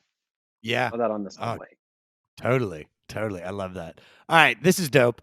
After his long dispute with Geffen Records to get out of his contract, Henley co founded the Recording Artists Coalition. Its goal is to promote musicians' rights so that they aren't trapped in contracts that aren't beneficial to them. I love that. I love this fact because how many all I've heard from different people, the guests we've had on is just, and even with comics or in people that have sold things to different television networks, is just they're and ultimately what just happened with Dave Chappelle and the HBO Max thing Right. and Chappelle show, which is we sign these contracts when we need money and we're young, and then these people own it, and we the artists get screwed out of money in perpetuity, because they always put that weird language in the contract where it's like, yeah, you get paid now and then maybe you get a little bit of residuals, but that's fucking it. Yeah. And so I love that. I never would have thought Don Henley would have been like, artist rights, which is great. Um, so Makes sense. have He's you, fighting the man. He's he got a is lot of fighting the fighting the man man songs, for sure, dude. pointing out the injustices. What's the worst business deal or decision you ever made? The worst business deal or decision I ever made. Uh, All in business, not just worst decision ever made, because right. that could be like, well, I thought I had to poop and I thought I was like, I can make it to the next exit. Every time you do a cartoon, it's a pretty bad business decision. I mean, a lot of cartoons. I feel like the Simpsons happened, and they made huge money, Huge. and the producers went never again. So they knock your money way down, and you make like $1,000 a Oh, I know. I'm on F is for Family yeah, on s- Netflix. Yeah. And they even right, tried to bump my money up this year and they were like, no. yeah. Like And my then agent was like, come on. what are the residuals on Netflix? There aren't any. None. None residuals. I It's get none. all got to change. Like we're now in that place where that fight's going to have to happen because now you've got these huge slates of big movies just going straight to HBO Max. Yep. Yeah, I do Disney movies, voiceover for big Disney movies, and they don't pay you a lot on the front end, but it's always been like it's good for your career, and on the back end you can get in residuals. But now that back end Yeah. is gone. It's gone. Eh, Well, all right. So you know what me and you need to do? We're Start. today starting the voiceover recording artist coalition, where we are going to make sure that you get at least $2,000 per recording session. But you know what? But here's the thing, Alan, and you probably dig this too, is the one thing I do dig about voiceover work, especially cartoons, is you might only get that $1,000, but you get brought in like 3 or 4 times per episode, Right. because you do the initial recording, then you bring you back to match it up, and then they're like, we forgot this. So it is kind of the gift that keeps on giving for like literally, depending on the character size. a half an hour to an hour. Yes, and you get to wear your own clothes, there's no makeup Yes. involved, it's very simple. It is Yeah. very easy work. I think that's why it's been allowed to happen that way, Yeah. because you just kinda go, "Ah." I bet you've got a bad business deal you can't tell me because you're dealing with right now. Hold on, Cue the howling my dog. stop it. It's the That was like perfect timing. Don't cut that out. All right. Let's get to where are we? All right, the title song was such let me take it again. The title song has such lasting appeal that both Don and Bruce Hornsby play it in their live sets, and even Bob Dylan performed it on his 2002 tour. Ooh. So that's a song that keeps on giving, dude. Everybody gets an End of the Innocence. It's like you get to sing it, and you get to sing it, and you get to sing it. I wonder if anybody actually asks him, or they just sing it. Sorry, my dog's going crazy. That song is woven into the fabric of America. It is part of the flag, damn it. It is Yeah, dude. anybody can sing. You don't have to pay royalties on that thing. We all own it. Everybody It's everybody owns that song. it's white Christmas.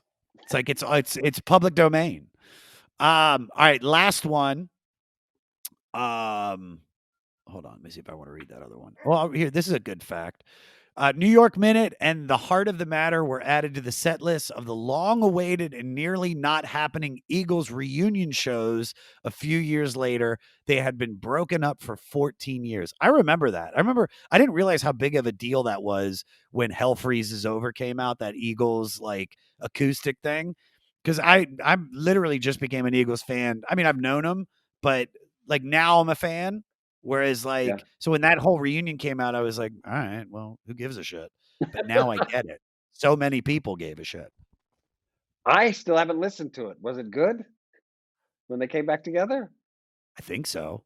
I remember Hotel California when they did the solo and the guy's on the Spanish guitar and he does this like, can you play that, Jeremiah? Can you find that part quickly? Because I only got one more fact left and it's dope. I just want to hear that. Pull it up. Hold on. Let me see if I can find it. Dude, Alan, you're the man, dude. Thank you for doing this for us, buddy. No This sweat. is like this is such a treat. All right, let me get Yeah, past this all is that. cool. Let me see if I can find it before he does. Eagles, Hell Freezes Over. There it is. Booyah. What were they arguing about? What was the breakup? I mean, I'm sure it was multi It's probably money. Hold money. on.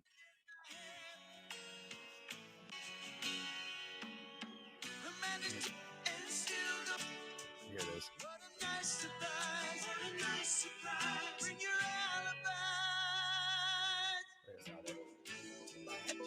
Yeah, there it is.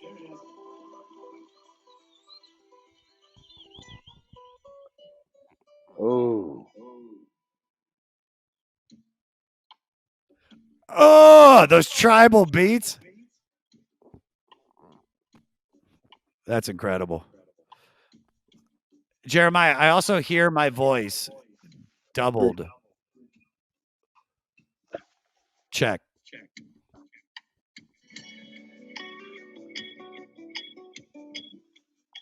for some reason it's coming out of my computer.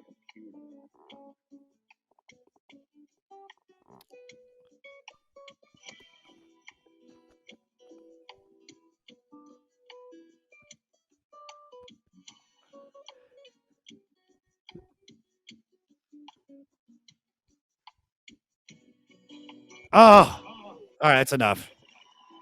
I can't That's listen to that. great. All right. Well, I can hear our Jeremiah. Anytime I talk, I hear the voice come back. Is it gone? It's gone now. All right. Last fact, Now I can't hear. and this is nuts. There we In go. I'm sorry, I missed. 1989, Yeah, no, you're good. I'm good now. Yes, I don't these the update on my Mac was kind of lame. I still haven't figured out all the ins and outs here. You had a lame update, dude. Yeah, All the the whole time. new. Well, yeah, But now it runs, 5% slower. That's what's always yeah, great about an update. It's like it's always a little bit shittier.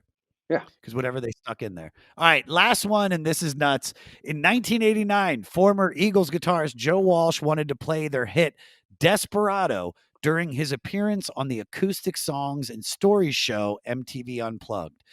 Don sent a 3-page fax denying that request. So MTV asked Don to join Joe for the episode, but Henley said he would only do his own episode, which he did the next year. So kind of a dick move by Don Henley. But I get it. For a guy that's working for the coalition, he wants to make sure he gets paid. But speaking of denial, Wow.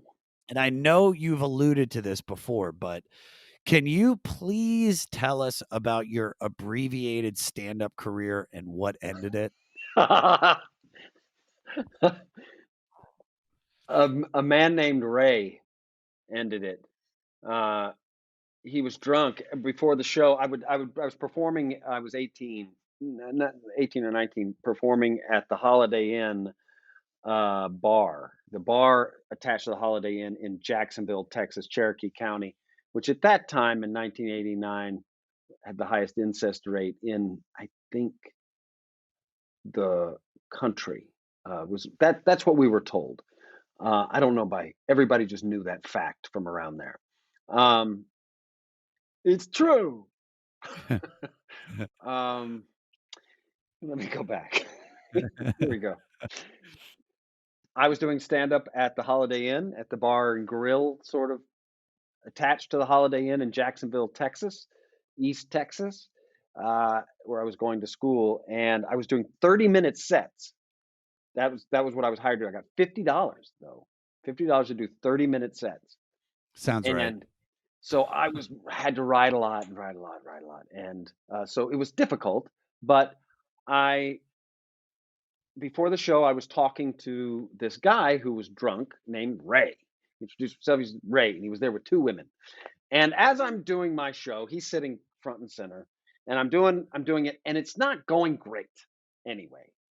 Uh, but Ray's laughing, so I keep coming back, and I'm like, Ray gets it. I'm like, oh, and I keep tagging Ray as I go. Well, Ray, being a Texan, doesn't like being singled out so much. And so he said, I think it was, fuck you, motherfucker. And Sounds stood right. up and gave me two middle fingers. And there was no stage. I was on the same, it was the dance floor of the bar, club, whatever it was. So I'm on the same level as Ray, and he's just in front of me with his double middle fingers up. Fuck you, motherfucker. I'm going to kick your fucking ass. And I'm 18. God, I must have been like 165 pounds. And I waiting for the bouncers in my mind that swoop in at this point and take away Ray. There's no bouncers. There's none of that. And then the great heckler muscle that kicks in that I don't have does not kick in. And I just said, okay, I'm sorry. I'm sorry. I'm sorry. I was trying to, I was just being, I didn't mean anything about that. Okay. And then he sat down, and then I quickly finished my set. And as I was leaving, he was staring me down. I had to pass by him with the equipment because we had to bring our own equipment. Anyway, because I had a musical part of, I would sing a song at the end of my set. And I swore I'd never do it again. And I never did. I got into group into an improv troupe in Dallas after I thought college. you were about to say I got into group therapy after that. All the I've been people there. affected by Ray. I encountered Ray at a gas station. He double fingers, same thing. His He MO. just follows you around. Yeah, F Wait, so you. I wanna know something. So how long had you been doing it before you did your first half-hour set? I uh I did I did it at the Taco Bueno Christmas No. party uh, talent show, and won $100 when I was Nice. 17, $100, and then coupons for like burritos. And Nice. then I took that material to the JC talent contest that they held at the college that I was going to in Jacksonville, Texas, and I won. And that's where the guy who ran the Holiday Inn Bar and Grill saw me and said, "Come do it, and I need you to do a 30-minute set and get 2 friends to do 30-minute sets." And I had a guy who was a teacher at the school, the worst acting teacher I ever had. Uh, he did it, and then he had somebody come in from Nacogdoches who was funnier than both of us. He did it, and so I guess I had done it 3 times, and then Oh I had my to expand it. God. I had to expand it to 30 minutes, and then the next time I did another 30 was my 4th time, and then the last time was my 5th time, and then I quit. And then you quit. Dude, you had Yeah. already gotten to a half hour. Bro, you'd have hours. You'd have days worth of material if you would have kept writing that way. Yeah, I feel like it's something it was a when I auditioned for Juilliard, I said I made a deal with myself and with a buddy of mine that, if I don't get in, you need to fly to, New York, and we'll do team comedy. We'll write comedy, and we'll do team comedy, because I love Jerry Lewis and, Dean Martin, and I thought we could do something. But if I started going to clubs, I'm sure it would have evolved into just doing stand-up, because that team comedy thing wasn't Yeah. gonna work. Unless you're the Sklar brothers. That's funny. Dude, But they've been on the podcast. They've been on the podcast 3 times. they're Dude, great. Randy and Jay, they're the best. The Yeah. best. Yeah, dude, you saved yourself so much heartache. And There's a like, Ju Juilliard or trying to make it, and then also I was making $50. Like, what a step down that would have been, because I don't think you make $50 doing stand-up when you're first no, starting out. actually now for a half hour now, you make $100. Wow. Yeah, they haven't changed. $50 is the 10-minute host now. So yeah, Wow. dude, it's you're doing pretty good, dude. You're I best made I decision made of the your good life, money, buddy. and then I got out. I made that sweet, sweet early. That's sweet, sweet. You got that taste for that 50 and then that 100, and now you're making 1,000 a read for your cartoonies. That's right. I've got a was it Devil May Care I should promote. Devil May Care, gonna be on Sci-Fi at midnight. Uh, I don't know if it'll be right after Resident Alien, but Yeah, it's tell us about that because I want you to promote whatever you got. What do you got? I got a new show called Resident Alien. I'm the lead of it, which I haven't done that before. I usually I'm in the You're in the mix. I'm in the in a supporting role. And so I'm the alien, and he's an alien who came down to Earth, crash landed accidentally. He was here to kill everyone, accidentally crash landed, and then uh, takes on the identity of a doctor he killed, and gets pulled into a small town murder. The And so he's there trying to play himself off as a human doctor. It's really funny. There's a lot of physical comedy. It's an hour, so it's a dramedy. Um, Really great actors in it. I love how it turned out, and I think people will like it. It's really funny. You have me laughing just in the explanation. I've seen the ads for it, and I love that you're saying this is your first foray into being the lead because you know what's funny? Even though you were supporting and all the other stuff, you stole almost every role you were in, dude. Even from the first time I saw you, which was the Sandra Bullock movie, So yeah, 28 Days. 28 days. You're great, dude. You deserve everything that's coming your way and that you've already gotten. And this was such a treat, man, to be able to spend the last couple hours talking with you about Yeah, man. Don Henley, dude. Yeah. Uh, and so I can't thank you enough, Alan. Thank you very Thank much for you. coming on, brother. Thank you.